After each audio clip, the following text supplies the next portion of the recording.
Hello everybody, welcome to the shop. It is a snowy day out there today, so I'm doing a little bit of inside work. Got one of the bearings off, one of the main bearing caps, and I am doing some bearing shimming, which is one of my least favorite things to do because it requires making so many different sized shims, and it's just kind of a tedious job, but you got to do it. I want to go through all of these bearings on this engine because all of the shims seem to be made out of cardboard or paper or something. You can see I can just rip them apart. So I'm sure this was a oil-filled job. I believe these bearings are re-poured, so they were redone some point in the field years ago. So here is one of the original shims that came out of the main bearing, and it's really hard to tell, and I had a hard time figuring it out at first, but this is actually a piece of wood. And this is the only shim that came out of the bearing. There are two of these, one on each side, and I don't know, my best guess is that the bearings were poured with this shim in it, so they didn't need a variety of different thicknesses to get the shimming correct. They just used the exact same thickness that they poured with. But the problem with this wood shim and the paper and cardboard shims, firstly they're deteriorating and falling apart, but on top of that they squish. When you tighten your bearings down, you squish the material, and your shim thickness changes as you tighten down, so your bearing will be tighter or looser depending on how squishy the material is. So I used this to get a rough idea of what the shape needed to be. I made a cardboard template, and then I fit it onto the bearing a number of times, and as you see I fine-tuned it. And I started out making some real thick shims. I think this material is about 60 or 70 thousandths thick. And I like the fact that it's painted because, as you see, I was able to very easily lay out all the holes and cuts and lines and everything in it.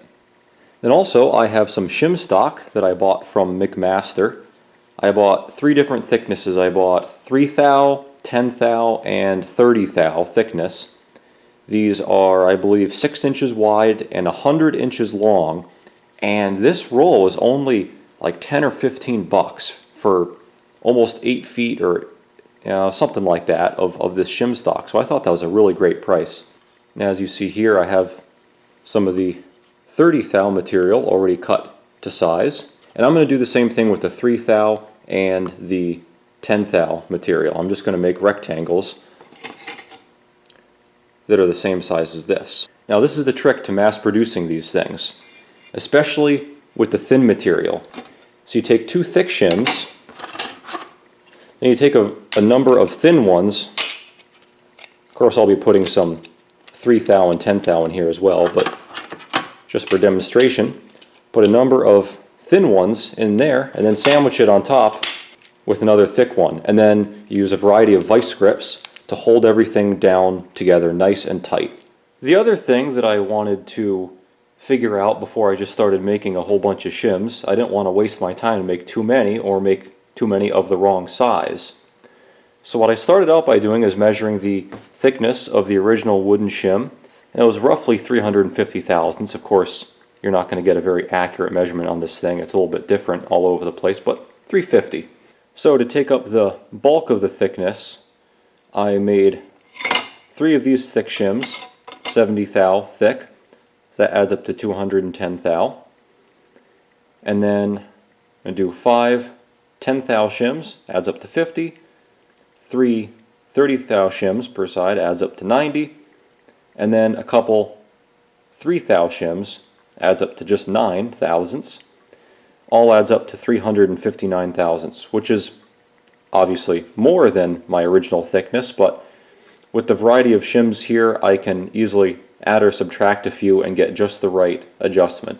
So now that all these shims are cut and ready to go, the first step to prepare them before we stack them together and form them is to deburr all the edges. So here's my first shim pack, all clamped together. So the first thing that I think I'm going to do is cut out these reliefs here. Here we are with the relief holes drilled in the corner. So now I'm going to clamp this in the vise and cut these out with the angle grinder. Now, important thing to note, you see I got a plethora of vise grips on here.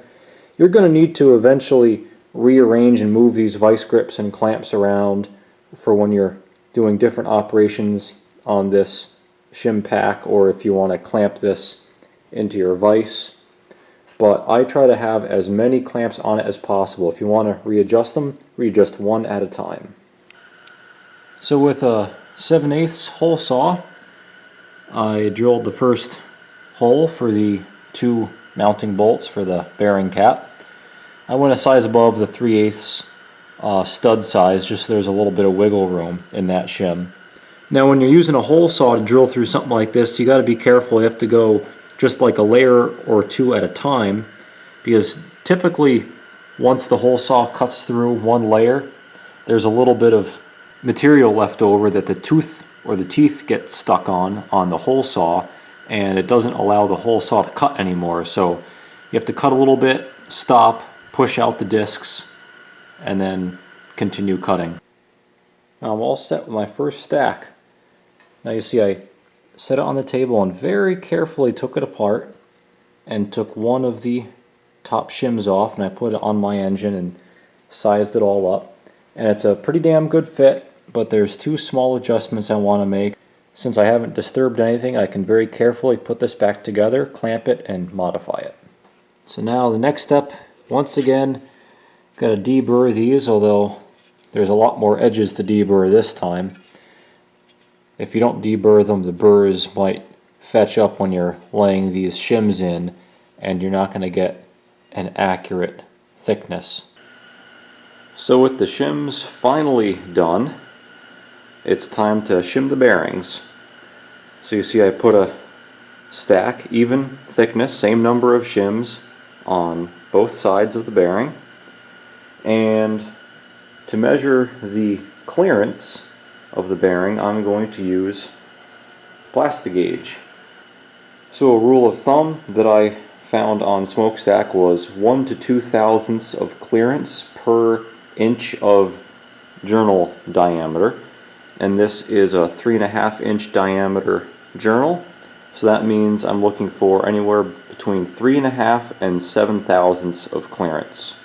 So what you want to do to be safe is start out with more shims than you think is necessary, because if you put in too few shims and tighten the bolts down on your bearing cap, you could risk breaking the cap or damaging the bearing. Maybe if there aren't enough shims, you're over tightening the bearing right against the journal. So put in too many and then take them out, and you can work down to your proper clearance.